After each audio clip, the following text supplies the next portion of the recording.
All right, thank you guys very much for joining us today. And I'm assuming Dr. Stephen Lloyd has introduced himself. I'm Mary Shelton, the Executive Director for the Opioid Abatement Council. And real briefly, I'm going to read the emergency meeting necessity statement. The Opioid Abatement Council is holding this 100% virtual emergency meeting to expedite the planning and design of the community grant applications process to meet the expected tasks and activities. The Opioid Abatement Council finds that these matters to be considered require timely action by the council, that a physical presence by the quorum of the members is not practical within the period of time requiring action, and that participation by a quorum of the members by electronic or other means of communication is necessary. So for our agenda items this morning, we are going to review the community grant budget process, the expedited review process, and an update on the community grant contracting process.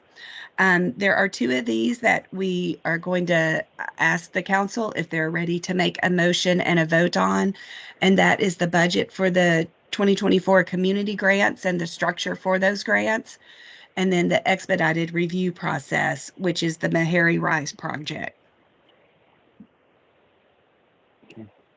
All right, and so at this time, I'm going to turn it over to our Deputy Director, Sejal West, and she's going to walk us through the expedited review process. You're on mute, Sage. Thanks, Mary. Good morning, everybody. We are going to review the expedited review process.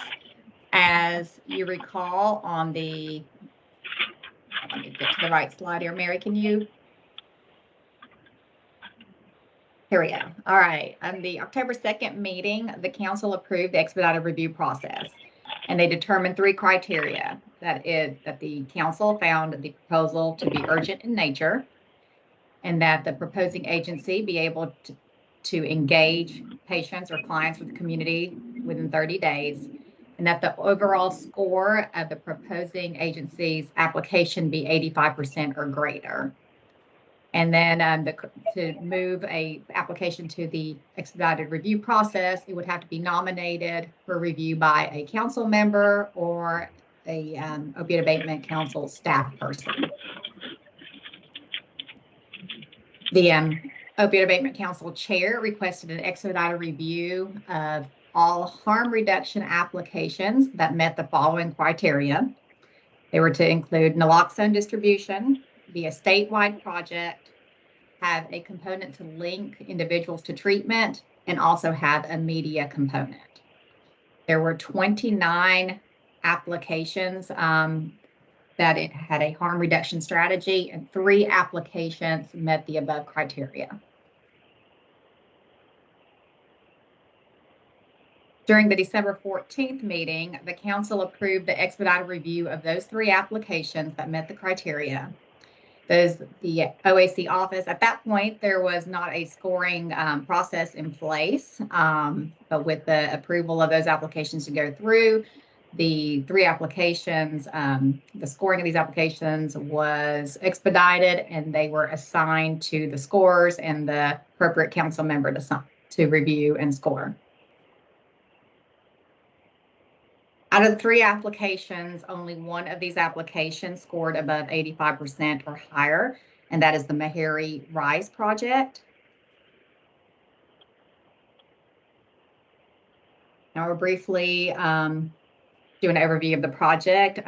Council, you all have received information regarding this application and details with it, including timelines, budgets, and the application itself.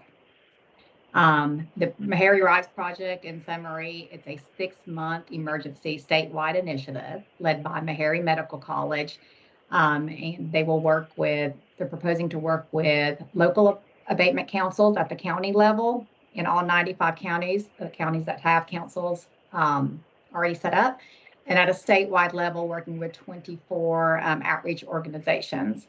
The goal is to increase naloxone access, flooding the state with enough naloxone to reach all at-risk populations. They will also propose that they would work in coordination with the regional overdose prevention specialist and be in line with their efforts. The RISE project also proposes they'll enhance the monitoring of naloxone distribution by gathering real-time distribution data from their distribution partners at Harbor Path. And while overdose reversal is step one, linkage to care will limit future overdose events. So as part of all county naloxone distribution plans, they've also proposed strategies for treatment linkage using established treatment providers.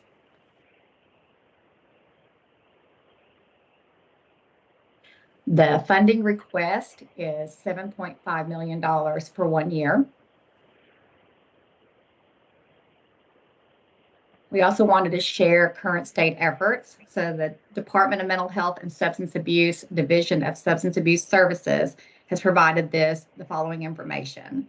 This is a summary of their opioid overdose reversal efforts. There's data, it includes back to 2017. The most recent data shows that in FY23, there was over 100,000 training and education linkages and events. There were over 177,000 units of naloxone distributed, and there was over 17,000 reversals reported. That number is, they believe that number is actually higher, as not all reversals are reported. Great. Thank you so much, Sage.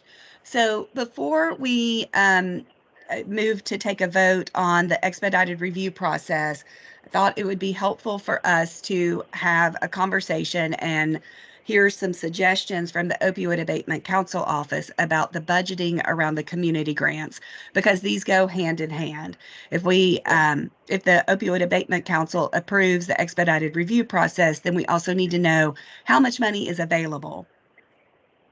Mary, can I say a couple of things before we get into that? Yes, absolutely. Maybe really quick. So thanks everybody, and I appreciate you taking your time out of your day, and as we follow this process, we want to be wary of that time, but I did want to remind you, looking at current data and how come this is being put before us right now. We reviewed the steps of the process that have taken place so far, but just as a quick reminder, Tennessee currently, according to most recent data, has 2 of the worst metro areas in the United States for drug overdose deaths. We have 2 in the top 10. Davidson County, Nashville is number 2. Shelby County, Memphis is number 8. And the sad part about that is that neither one of those 2 counties are the worst county in Tennessee. Actually, Knox County is the worst in Tennessee, yet it didn't meet the population criteria for that particular data set. So we have 3 of the worst metro areas in the state, and despite people's really, really good efforts. This is not an indictment of the current efforts going on. We met with the department and Tony Jackson, who outlaid for us a very comprehensive plan that's being followed by the department, who I have always felt does a great job. I work there. I love the people there. But despite our efforts, we are now number 2 in overdose deaths in the United States per 100,000 people.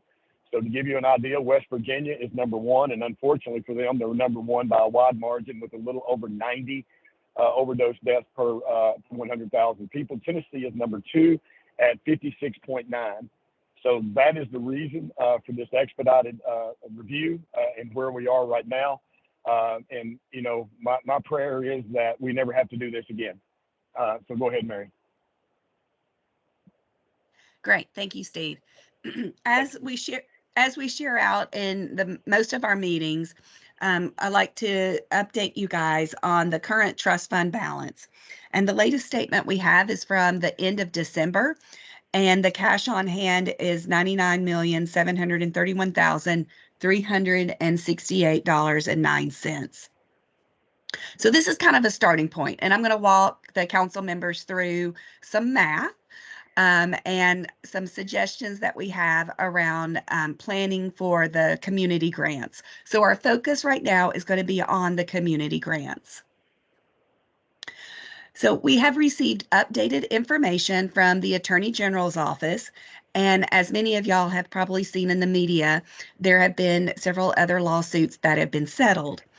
These payments right here are the expected maximum payments from combined the distributors, J&J Janssen, Publicis, CVS, Walgreens, Allergan, Teva, and Food City. This chart also shows the current balance with minus the payments going to the counties here in just a couple of weeks will be $90 million, $90.7 million.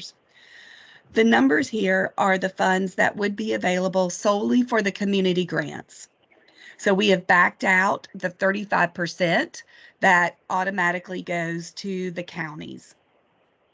So these are the estimated annual county payments. So the estimated annual, as I said, county payments were subtracted from these total payments going into the trust fund. So this takes us through 2038 because the J&J Janssen and a couple of other settlements pay out through 2038. And as with anything, there are disclaimers. And the AG's office, wants us to make sure that, there are other things that could come into play. But these are our expected maximum payments for the community that would go to the community grants through 2038. So for budgeting for the community grants, the Opioid Abatement Council office recommends a rolling 3-year budget for the community grants. We are hoping that all of the awarded community grants are successful, but we do anticipate some of the grant dollars to be unspent or underspent.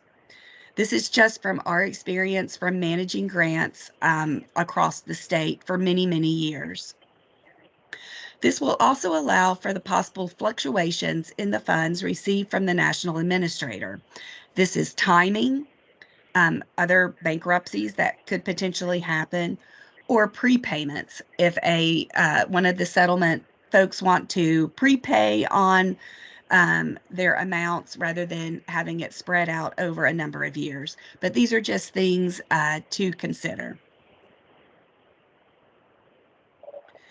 So the Opioid Abatement Council office also recommends front loading the community grants in order to address the current opioid epidemic and crisis in Tennessee.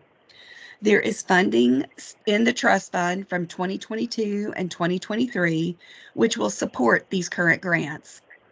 And that was the $90 million that I highlighted a slide or two ago. The future community grant cycles, however, would then be funded at a lesser amount. So at this time, the Opioid Abatement Council office is recommended to the Opioid Abatement Council based on these numbers and the amount of high volume of applications that we have received to fund the 2024 community grants at a level of $80 million. This is in addition to the expedited review process application. So assuming an $80 million budget for the 2024 grants, this is the breakdown as voted by the Opioid Abatement Council member in December of 2022 per strategy. Harm reduction at $8 million, prevention at $12 million, treatment at $32 million, recovery support at $16 million, education and training at $8 million, and research at $4 million. And just as a reminder, at that meeting, there was a little caveat to the motion that if there needed to be changes in the amounts per strategy, that the Opioid Abatement Council could take that under consideration. So like if y'all wanted to give more to one of the strategies because there were more applications and less applications in another strategy. So I'm going to just pause here for just a minute and let folks look at this. It is some math. But we've broken this down, hopefully in an easy way to be digested. Thank you, Mary. Yes, sorry, taking a quick sip of water. So we have available 2 pots of money available in 2024, $90.7 million. That's kind of the carryover from 2022 and 2023. Then we expect to get almost $60 million coming up in March of this year. Then, as you saw from the slide previously, around 30 million in 2025 and around 35 million in 2026. Then the second column are the award amounts. So this is just contingent on the XRP approval or disapproval, but I'm putting this in here so that we can see the math. We have 7.5 million for the XRP, the 80 million for the grants in this cycle, and that's the universe of grants. So that would be grants that are 1 year, 2 year, and 3 year grants. Then proposing that goes down to 20 million in 2025 and 20 million in 2026. And also, please know we can be organic about this, but just wanted to lay this out for something for you to consider. Then the last column, estimated paid. So the 7.5 million could potentially all be paid out in 2024. That is definitely something to be discussed. Then for the 2024 grants that are awarded, we would only pay out the first 2 quarters this most likely this year. Of course, all of this depends on the scoring and the contracting and that process, but it gives you a visualization of how much money would be going out the door in each of the years. And then you can see the totals here. Sage, is there anything else you would like to add to this slide?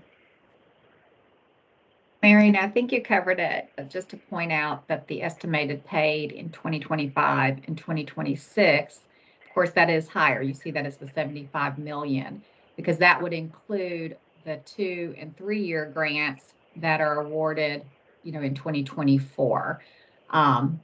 Majority of the grants that, the applications were 3 year grants. So that would be supporting the ongoing plus any new grants that are awarded. So it's a rolling cycle.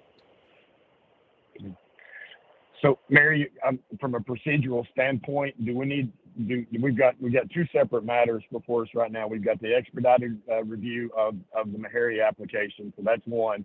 And then 2 is looking at how our funding will roll over the next 3 years with our expected income. And according to the breakdown that we outlined early on in this process, our outlay over 2024 and going forward. So for the second part of that, do we need a motion and approval by the council for that, or what do we need to do around that? That is a great segue, Steve. That's the next slide. So what Okay, the Opioid Abatement Council office is recommending is that we have motion and discussion, or discussion and motion discussion, however the council would like to proceed on the budget, because we believe that would help y'all and help give you information and inform the decision around the expedited review process. And I can switch back and forth between the slides. So Steve, I'll turn it over to you for the next steps. Yeah. No, I agree, Mary. We wanted to make sure that when I say we, I mean Mary and Sage. They have helped me with this tremendously. So we wanted to make sure that you saw how much money we have, how much money we expect, how much money we expect to outlay, and then the effect of that money, or the effect of the expedited grant on the existing money that we have. So we wanted to make that very clear. And so I think as we approach this, the first thing we need to do is address the second part of this, which is our plan going forward with our expected outlays and income. So I'll open the floor for discussion and/or a motion. Hey, Mr. Chairman, this is Karen. Yes. I have a quick clarification question. So 20% is going to harm reduction in 2024. So is that including the Meharry proposal, or will that figure be separate from that 20%? Hey, great question, Karen. The way we have this set up is that we have pulled the Meharry proposal out of the 2024 community grants, and we have it separate within this budget. Yeah, so it's not inclusive. So there would still be another 20% going to harm reduction then. Well, we've got it at 10. 10 was the 10. Okay. Yeah. Yes, that's correct, Okay. Karen. And Karen, Okay, thank you. these numbers are actually a result of your work, a lot of your work,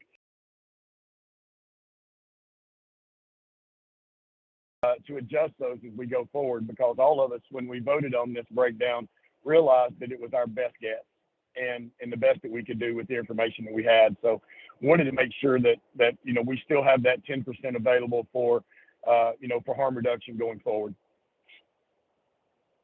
Okay, thank you. Can I just ask another clarifying question? Which Yeah. category does recovery housing fall in? I think that, and guys, I'm so sorry I can't see you, but I think that was Brian. Yeah. Yes, My voice that was Brian. recognition in my head. So go ahead and Mary or Sajal. The recovery housing will fall into recovery support. Okay. And that Yeah. currently was set at 20%, which of the, with this proposed 80 million would be 16 million a year. I see. And one more question. I don't know if we've got this data or not yet. Do we have a sense of what the total request has been for this round of applications? I know we have that. Yes, give me just a second and I will pull that up. And somebody may get there quicker than I am, but here I am. I'm going to our website. We do have this on our website. So let me move this down. Can y'all see that? I'm pretty sure it's north of Yes. 600 million. Oh yeah. Yes, North sir. of 700. Yeah. Yeah, everybody Yeah. see that? Yeah. And we've also got it broken down by strategies. And these are the applications, the 396 applications we received. All right, Ken Moore has his hand raised. Oh, go ahead. Yeah, my question has to do with, could you clarify for me the reserves that we will have in the 24 to 26 years? 2024, 2025, 2026 years. What do we expect our reserves to be? Because I would anticipate that there may be some other things that come up and kind of unexpected. So I don't want to see us end up with not enough money. So that's why I'm asking about the reserves. Thanks, Doc- Mayor. Before we got on today, Mayor, we were having this talk between Mary Sajal and I, and as we prepared for this, and that's my fear as well. So it's a great question. Mary and Sajal, I'll let y'all handle that one. Mary, I can take this if you're good with that. Wonderful. And that's a great question. These numbers are very conservative estimates. So it does take into account some reserve, some, ability to have some extra dollars there. As you can see, just with these high estimates of what would be paid out, even with that additional $20 million in new awards in 2025 and 2026, the bottom number with estimated pay and available, there's still a margin of 18 million after the 3 years. And this is going to be, there are some challenges of doing a 3-year projection because there are a lot of variables that could potentially impact these numbers. So we tried to be very conservative and be very high with these numbers. So the padding would actually be greater, but annually the office would be sure to have the council, would be updated on the detail, and decisions could be made even on an annual basis as well. Yeah, I would move Mayor, for approval.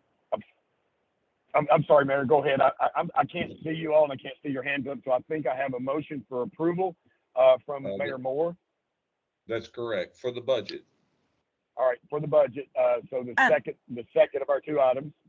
Yeah, and sorry, Steve, Stephanie had her hand raised. Do we go ahead with Stephanie or do we move that to discussion? No, yeah, we can move that to discussion. Just make sure Stephanie's first, and let's address the motion on the floor. So we have a motion. Do I have a second? This is Karen Pershing. I'll second. All right, I have a second from Karen. I'll second the motion. All right, so I have 2 seconds. And now we can open up for discussion. And Dr. Vanderpool, the floor is yours. Sure. So my question was really surrounding the number one, the reserves. I think having a reserve number, the slide you had with the table was good. Mary, if you want to put that This back one? up. No, this the one one? with the 3-year slide. Oh, there. Yeah, that one. I think it would be good for us to know, basically adding a column to that. I don't know if we need to do it before we vote, but I think it would be good for us to see year by year what our reserves would be, because I anticipate we will need more reserves in the beginning as we're working out our startup process and our operations process. Because what I do not see in here is the operations budget for the council between staff members and Smart Simple and our SAS and all the other things. And I need to know what that amount is so that we can make sure we have enough to cover our operational costs plus our granting. So very good question, Stephanie. And so Smart Simple is free. So that is one thing to consider. And pretty much what I've had in my head, and I'm definitely not a math person, as most of my friends know, I have been looking at this interest earned right here, the 27,000 and then the 2.8 million. That there is no designation for the interest in state law. So I've been kind of considering that as the use for operation costs. And just a reminder, if you're not an opioid abatement council member, if you could please turn your camera off. Thank you. But I was using that for operational costs. But yes, we've also taken into consideration the operational costs for SAS as well. But those are all really good questions. And that's what makes this a solid program, is for us to have these questions. Thank you. Yep. And Sage, anything to add? Oh, go Steve. No, I was going to just address Dr. Vanderpool. So Dr. Vanderpool, also when we're looking at this, and it'll be an agenda item for our full meeting, coming up in March, is trying to get a handle on. I think it was Judge Sexton at one of our meetings. I think it was a meeting in Johnson City. Wanted to know, what portion of this can we set aside for these administrative costs.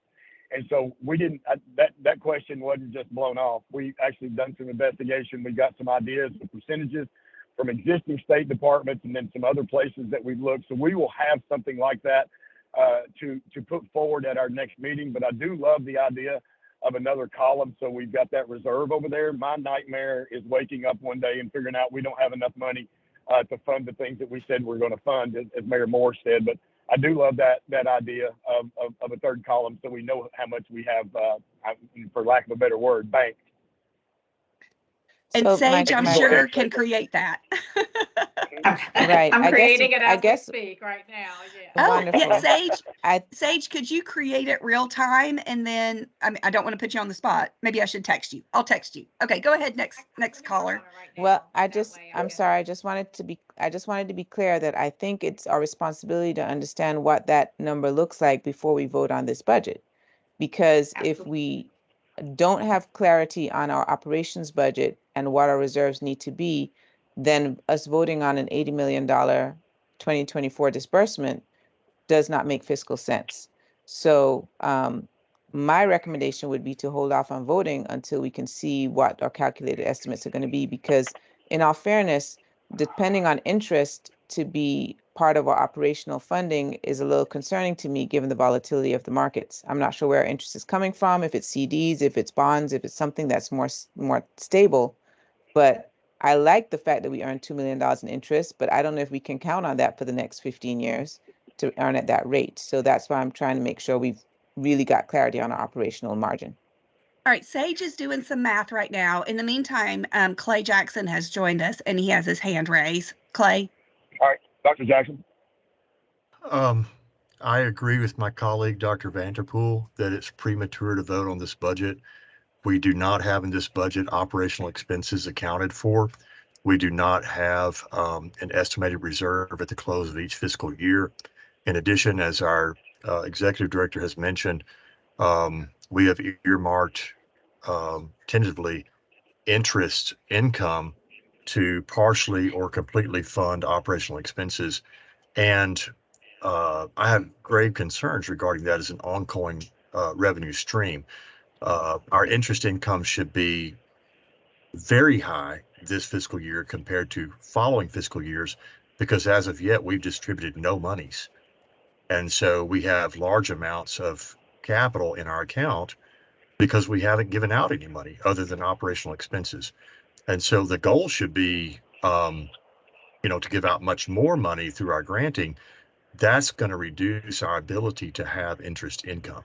So we need some fiscal projection, Sage, that will enable us to make a decision. So, Mr. Chairman, I would actually argue that we should table this motion and not vote at this meeting, but either vote at a future meeting or at the conclusion of this meeting when we have a better understanding of what operational expenses will look like, as well as reserves after projected expenditures.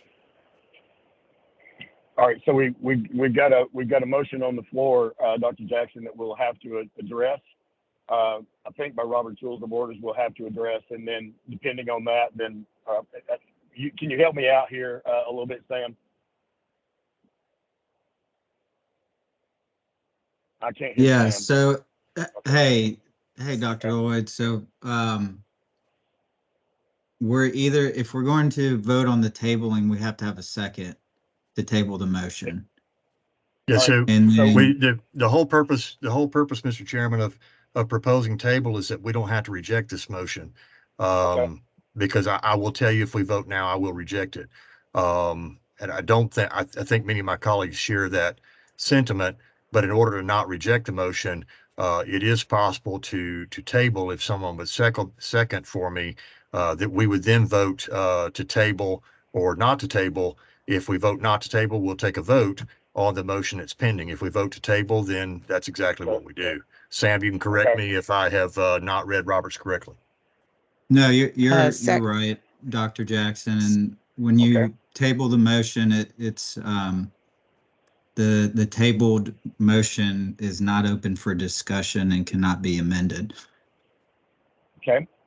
So as it stands right now, we've got a motion and a second to approve the budget, and now we have a motion to table this motion in its existing form, and I will entertain a second if we have one. And second, Vanderpool.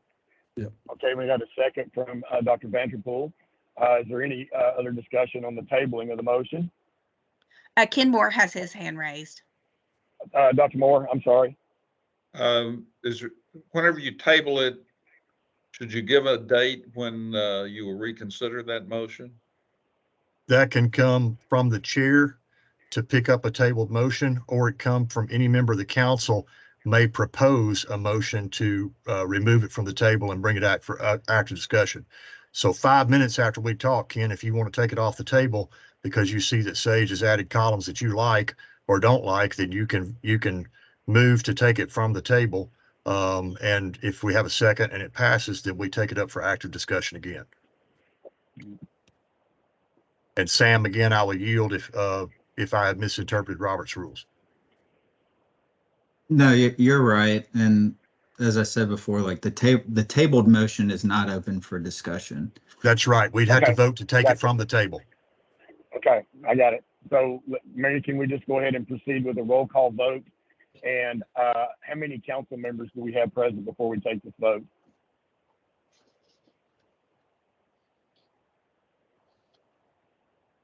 I'm on mute. 13.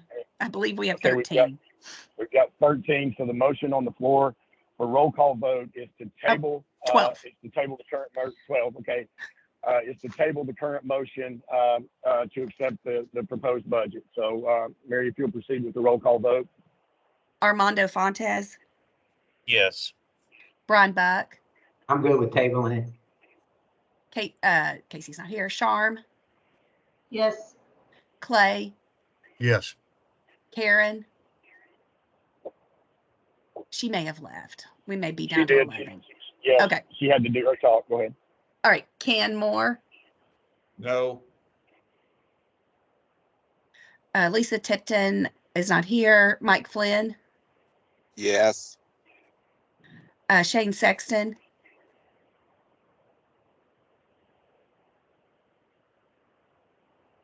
Shane? Oh, sorry. Stephanie? Yes.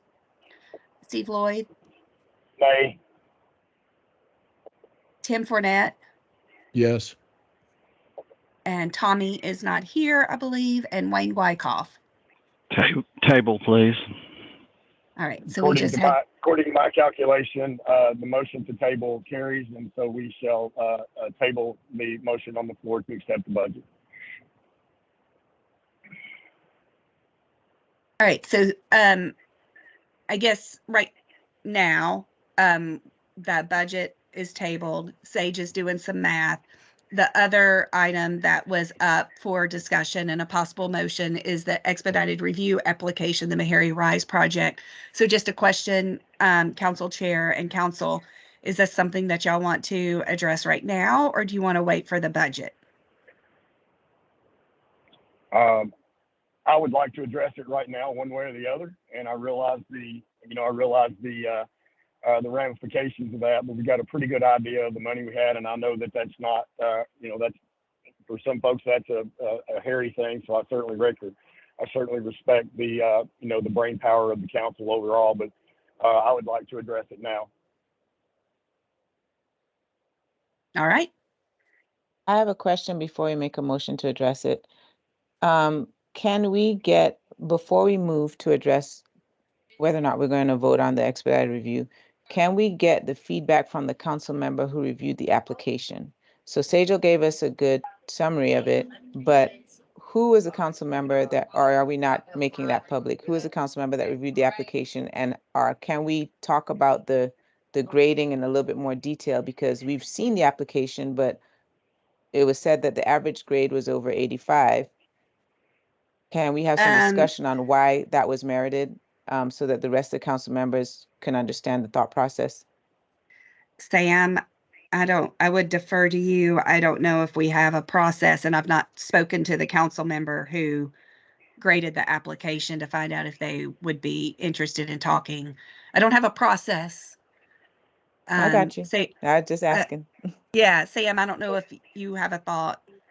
Yeah, I would I would say, since there hasn't been a process developed, that the council should develop that process first, either in policy or a bylaw.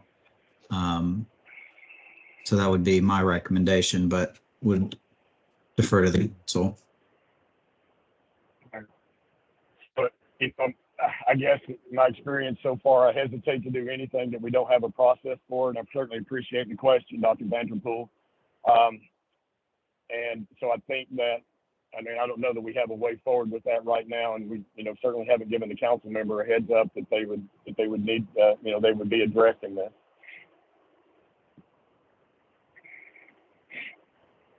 Clay, yes. But the average score was over an 85 for just the raw number. That's how come it met the criteria. So right, Clay Jackson. Let's fix this. Let's fix this, Mr. Chairman and Ms. Executive Director. We need a process. If I'm hearing from our legal counsel that we can't hear from a council member that reviewed an application, so 14 of us are left without one of us being able to share information, we need to make that process today. We need to vote on that, to where whatever the impediment is to information sharing, we need to remove that barrier. Because if I'm being asked to vote on something and one of my colleagues spent a lot of time, I've got a numeric score, but if I need more detail, like Dr. Vanderpool has requested, if there's a barrier to us sharing that information in an open sunshine meeting, such as this, we need to remove that barrier immediately and vote on a process or a bylaw that allows us to query any council member or members about qualitative information or opinions that they have about an application. We don't need to be the numbers are great. That's one way of comparing apples to apples and oranges to oranges, but we need a process for querying. If any council member wants to query the primary person or persons who reviewed an application, that should be part of our overall process at any time, in my opinion. Okay. Thanks, Dr. Jackson.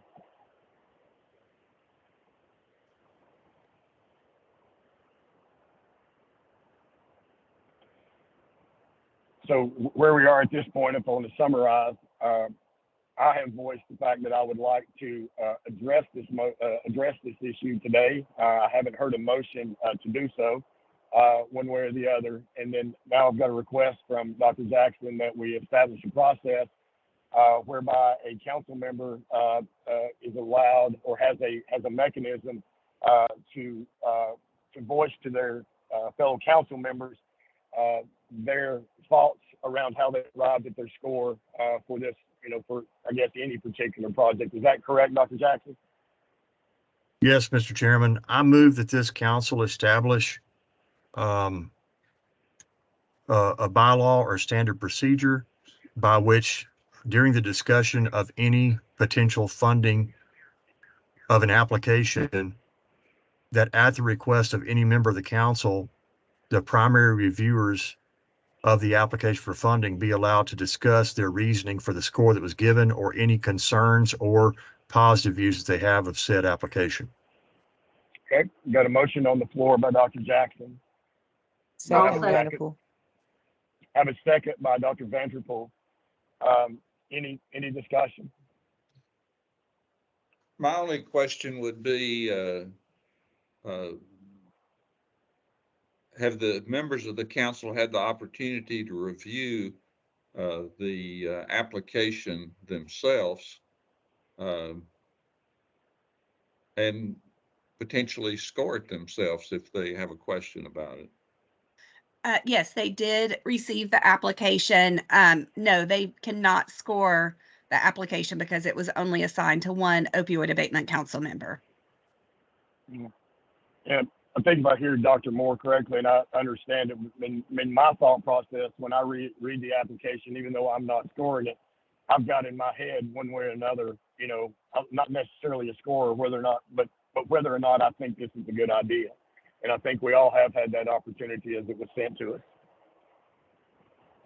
Is there any other discussion? I guess Hearing none, Mary. I do have one comment. If you decide to take and question or discuss one of the council members'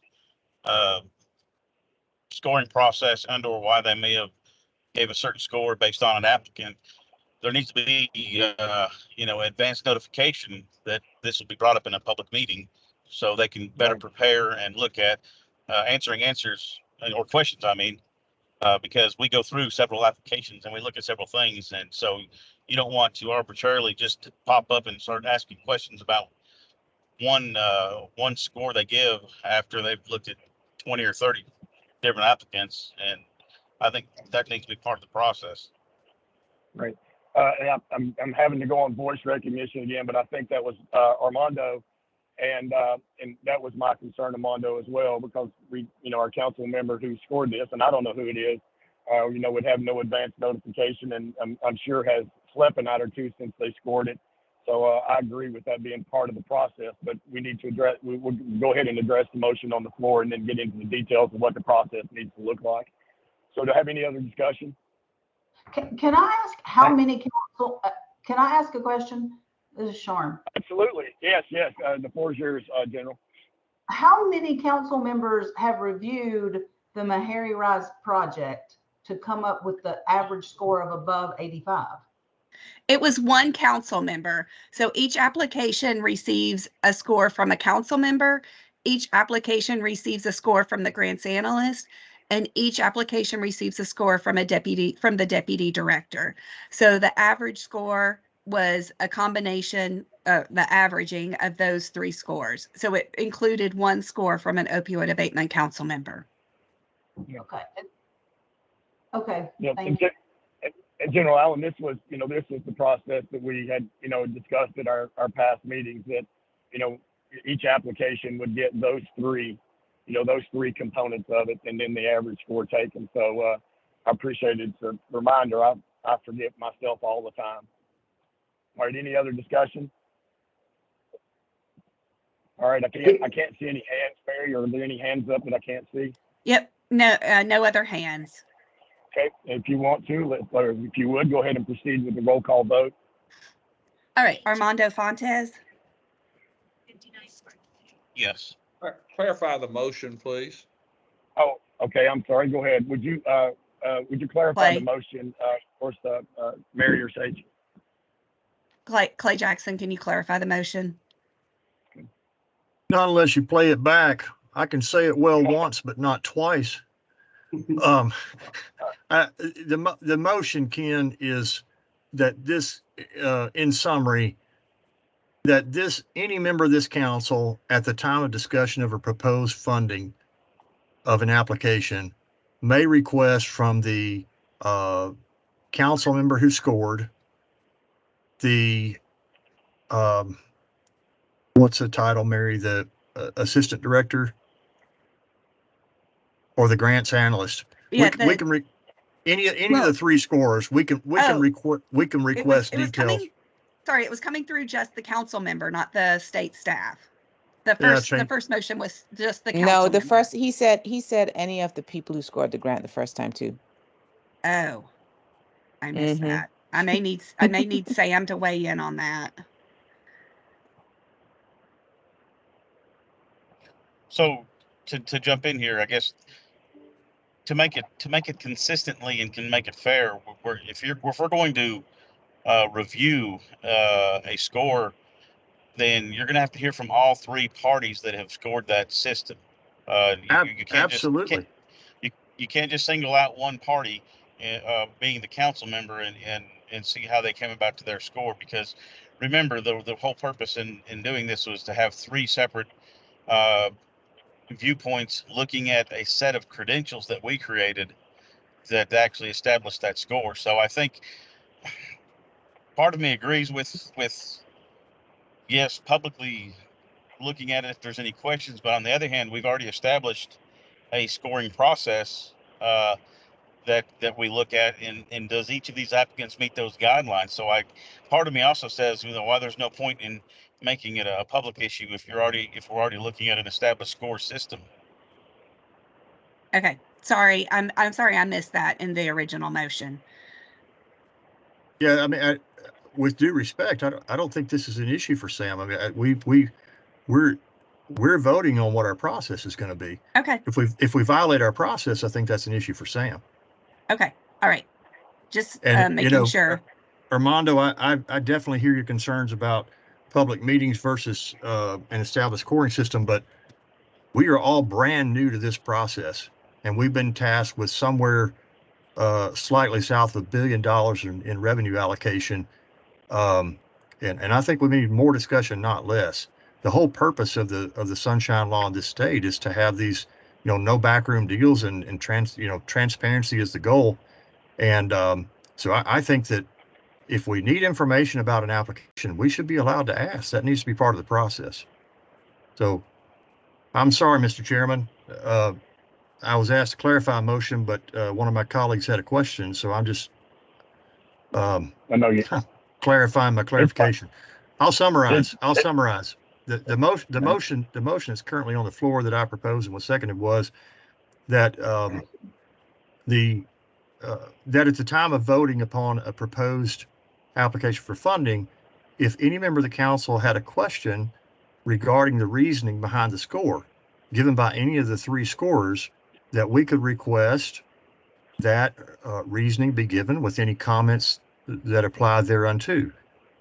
If these members are unprepared at the time of that discussion to present their reasoning or findings or comments, the policy would be that vote will be delayed until such time as that member can be prepared to discuss. Okay. Thank you, Dr. Jackson. Dr. Moore, does that answer your question? Yes, it does. Okay. So we've got a motion, seconded, and the clarification. Yes, Mary. I was going to say we pulled it out of the transcript. A bylaw or standard procedure by which, during discussion of any potential funding of an application, that at the request of a member of the council, the primary reviewers of the application for funding be allowed to discuss their reasoning for the score that was given or any concerns or positive views that they gave for the application. So if I'm hearing that correct, Mary, does this already exist? Sorry? Is this our, what you pulled that out of the transcription? Are you talking about that was what Clay was, or is this something that existed? Yeah, just for prior to today. this? Okay. Yeah. Okay. Today. No. Okay. I'm fine. So we got a clarification from Dr. Jackson. We have a second from Dr. Vanderpool. Yes, Dr. Jackson. Mr. Chairman, she pulled the tape to make sure I wasn't making it up. I got you. Well, I didn't think you were. I'm trying my best to listen as intently as I can. Sometimes that's a challenge for me. So I've got a motion, a second. Is there any further discussion on this motion? I guess the only Brian Buck. The only thing that I would add to the discussion around the scoring process is it would also seem beneficial to be able to in addition to the actual score, to be able to have real-time comments or questions as we're going through the proposals. So I don't know if that's a modification to the scoring software, which allows that going forward. But it fits with the conversation around having clarifying information as to why certain scores were given. So, hey, we're not able to, since many of the applications have been scored, we're not able to enter comments into the application by the score. Definitely, we've got a list of things for 2.0 that we will bring to the council early summer for you guys to consider, and we can revise the Smart Simple application to meet those needs. That makes sense, Mary. Thank you. You're welcome. Thanks, Brian Buck. Any other comments? And Mary, I can't see if hands are raised. If there are, would you tell me? Okay, none being raised. So can we go ahead and have a roll call vote? Yeah, I'm going to start over. Armando Fontes? Yes. Brian Buck? Yes. Sharm Allen? Yes. Clay Jackson? Yay. Karen has left. Ken Moore? Yes. Lisa is not here. Mike Flynn? And he may have dropped off. He had a meeting. Shane Sexton? Shane? Nod your head again. Okay, sorry. Stephanie Vanderpool? Yes. Thank you. Steve Lloyd? Yay. Tim Fournette? Yes. And Tommy's not here. Wayne Wyckoff? Yes. All right. So by my count, the motion carries. And I guess that leaves us with our last agenda item, which is to entertain a motion or no motion to move forward with the emergency proposal.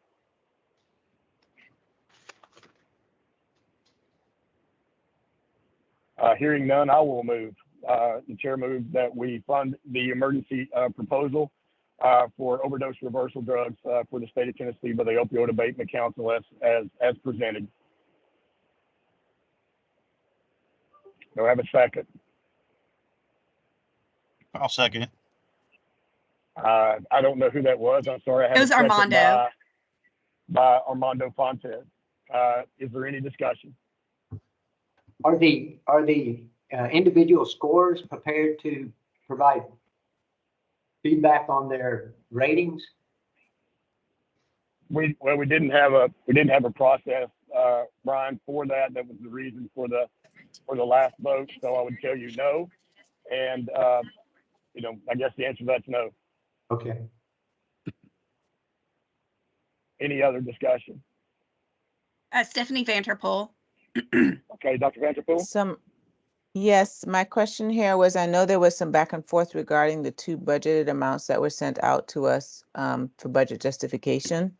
So Mary, I saw some email exchange regarding why there were a budget amount for 4 million, a budget amount for 5 million, but the requested amount is 7.5 million. Can somebody clarify what's going on with that, please?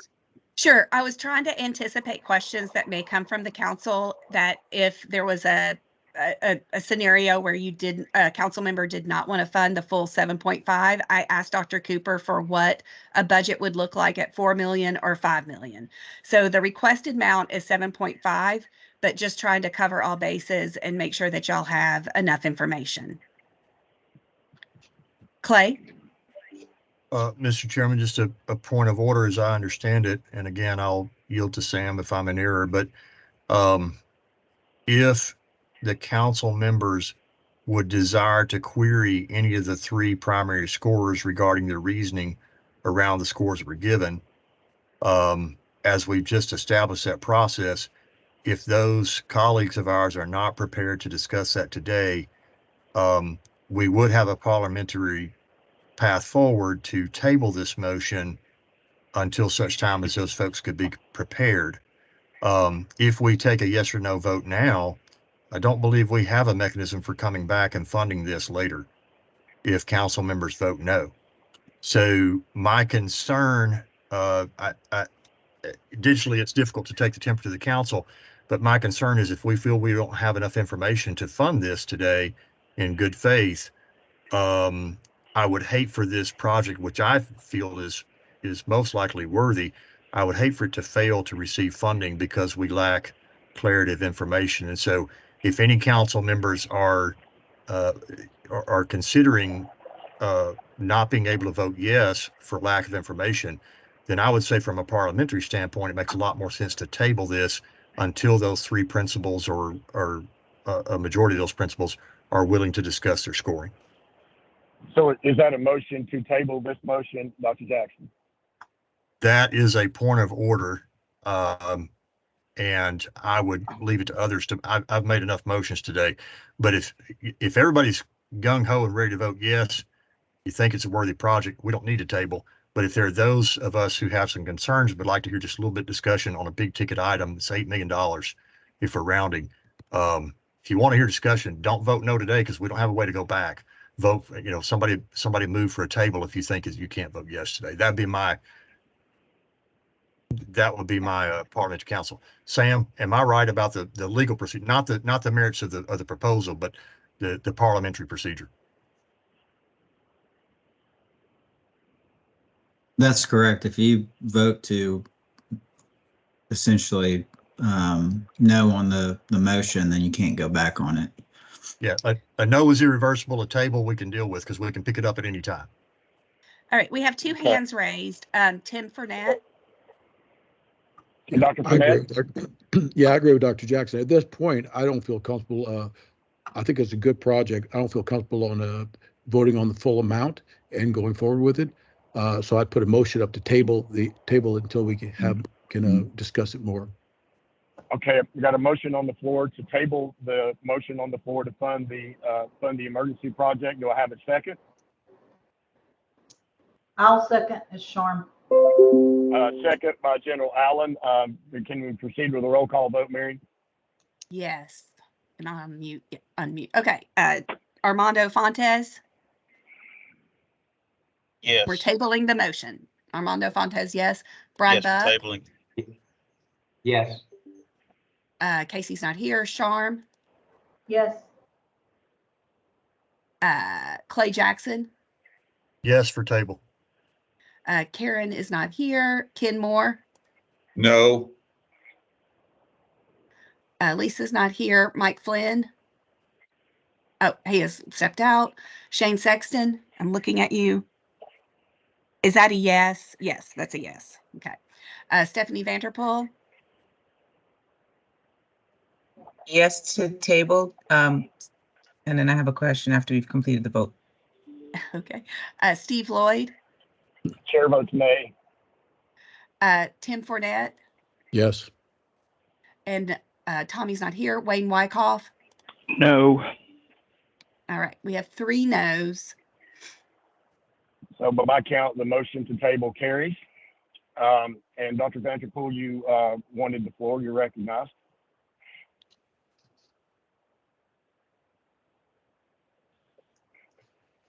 Stephanie. Oh, go ahead. Oh, I'm sorry, I couldn't hear. Sorry, thank you.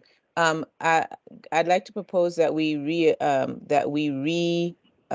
visit this motion on the March, is it March 4th is our next in-person meeting? So March 18th is the next in-person meeting. Mhm. I will say that will delay the contracting for the Gotcha. grants.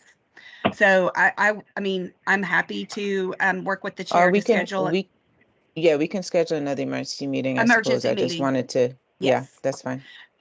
So just as an update, Sage needs some extra time to make sure that she gets the correct operational cost in, as y'all could appreciate. We just want to make sure that we have our math correct. So we can update the math on the reserves and the operational cost. We can prepare the primary scores for the and come up have them potentially ready to speak, and I'll get with Sam on that, and we can work to schedule an emergency meeting pretty quickly. Clay, let's hear. Clay keeps giving me thumbs up, but I want to hear what he has to say. Yeah, I don't want to wait till March 18th on here, and I realize I'm Mr. Table today, and the chair and Ken are probably mad at me, but I want to meet within 2 weeks and deal with these two items that we tabled, because I think they're both good. I just don't feel that we had a process in place today.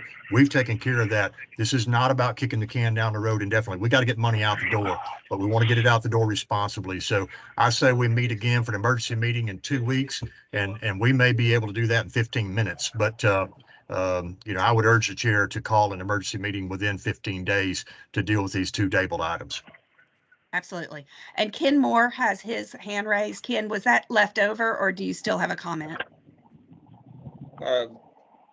It was left over, and I'd like to maybe have some conversation with you off camera after the meeting's over. So yes, sir. If you'll give me a yes, call. sir. I will. I'll give you a call. All right. Thanks, Mayor. Armando Fontes has his hand raised. Yes, I apologize. Where I'm traveling and my headset does not work correctly. So I've had some difficulty listening and hearing. I guess my only concern is, and I agree with Dr. Jackson about, having open clarity and open dialogue in accordance with all the sunshine laws. But I'm afraid that we're going to run into the same issue over and over if we don't have a good process to where if we're going to have an expedited process, then we really need to have a process also of addressing and providing more information so each member can have a better idea of what we're looking at and how we want to vote on as far as having more information for these grants, because we don't want to run into this process over and over to where they're just not informed and may have questions or concerns. Thanks, Armando. Mary, I wanted to say something before we move on. I appreciate the will of the council, as I told you all, I always will. Am I frustrated? Yes. And what I would like to know, are there any other processes right now that anybody can think of that we need to address so that we don't get together in a couple of weeks? I'm sorry. Please go on mute if you're not an opioid abatement council member. Thank you. Go ahead, Steve. So my question is, does anybody have any more processes that they can see right now that we need to address so that in 2 weeks we don't meet and have 2 more processes that we need to come up with before we can consider an emergency application? Okay, thank you. Mary, what's our next agenda item? But a quick slide on community grants contracting update. Sage has been spearheading this for the Opioid Abatement Council office. Just real quickly, Sage. Yes, we are working with Central Procurement, Comptroller's Office, Finance and Administration to determine the best path forward for the community grants contracts.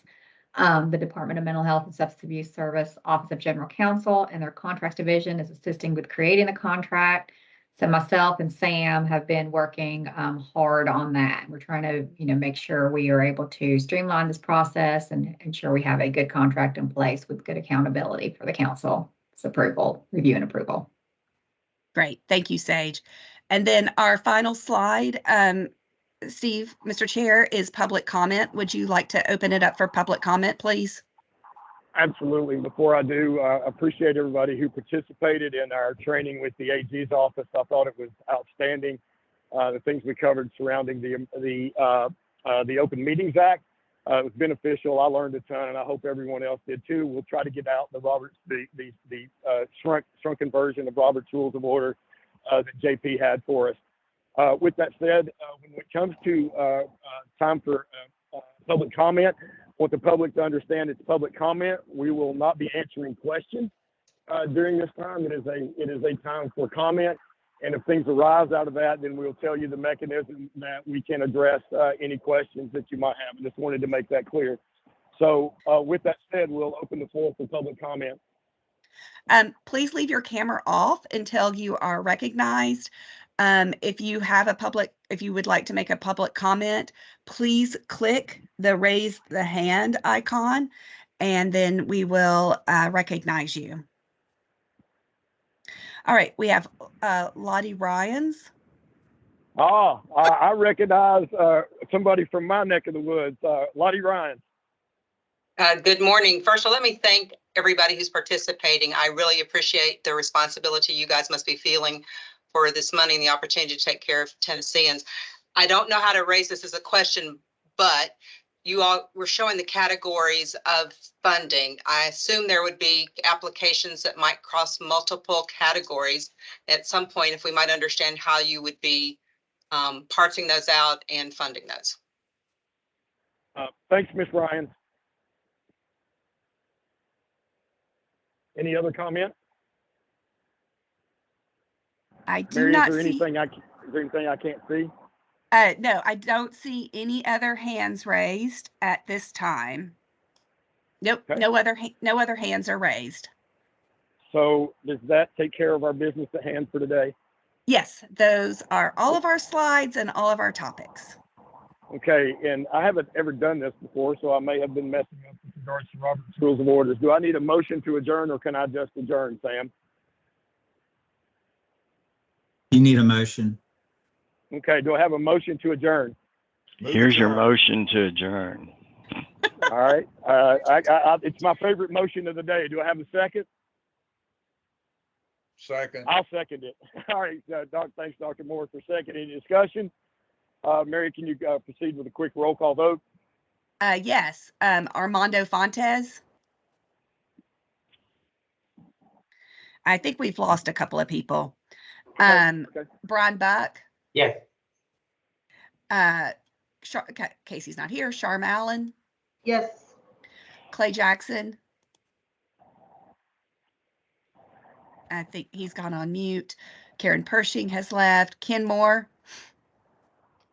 Yes.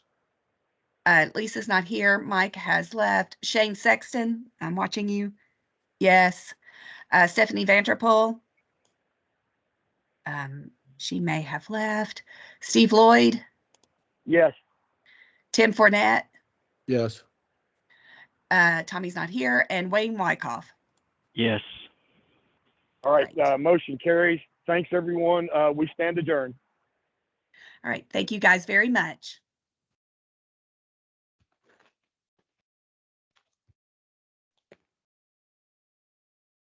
Ella, I'm waiting for you to stop the recording.